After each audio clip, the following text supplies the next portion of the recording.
Assalamualaikum warahmatullahi wabarakatuh. Bersama saya Aiska. Kali ini saya akan menceritakan tentang peristiwa Rengas Dengklok.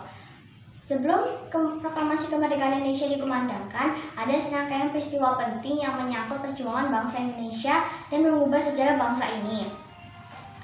Dimulai dari tanggal 6 sampai 9 Agustus 45, Jepang dibom oleh sekutu di kota Hiroshima dan Nagasaki. Akibatnya pun Jepang lumpuh total. Lalu pada tanggal 14 Agustus 45, Jepang menyerah kepada sekutu atau Amerika tanpa syarat apapun.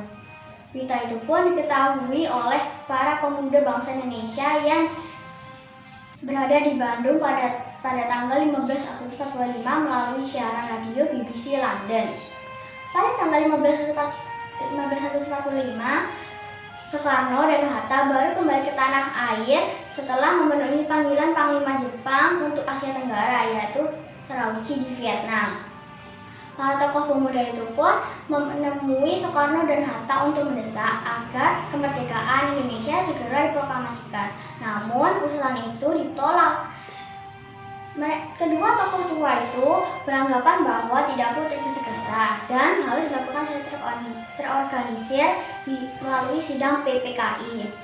Perbedaan pendapat itu pun membuat para golongan muda menculik atau mengasingkan Soekarno dan Hatta ke Rengas Dengklok yang dilakukan oleh pada pukul 4 dini hari tanggal 16 Agustus 45 yang dilakukan oleh Soekarni, Wikana, Yusuf, Khairul, sama Sigit, membawa Soekarno dan Hatta ke Rengas Dengklok.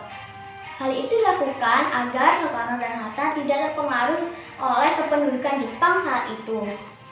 Lalu di Jakarta terjadi pertarungan sangat sengit antara Wikana yang mewakili golongan muda dan Ahmad Suebarjo yang mewakili golongan tua.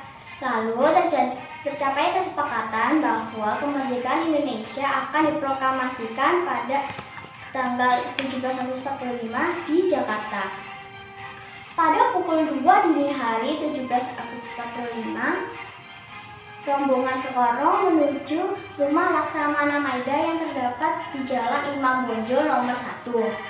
Rumah Laksamana Maida dipilih sebagai tempat perundingan karena aman dari gangguan-gangguan tentara Jepang. Laksamana Maida adalah orang yang sangat peduli terhadap kemerdekaan Indonesia.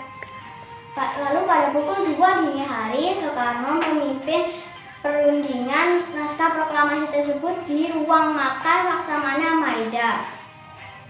Setelah naskah proklamasi dirumuskan, naskah tersebut langsung diketik oleh Sayuti Melik. Lalu Muhammad Hatta mengusulkan bahwa naskah tersebut akan ditandatangani oleh seluruh anggota yang datang pada perundingan itu. Namun usulan itu ditolak.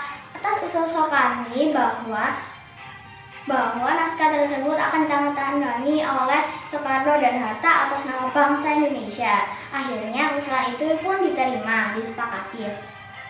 Keesokan harinya pada pukul 10 pagi 17 Agustus 45, seluruh rakyat dan para pemuda berkumpul di kediaman Soekarno untuk menyaksikan proklamasi kemerdekaan.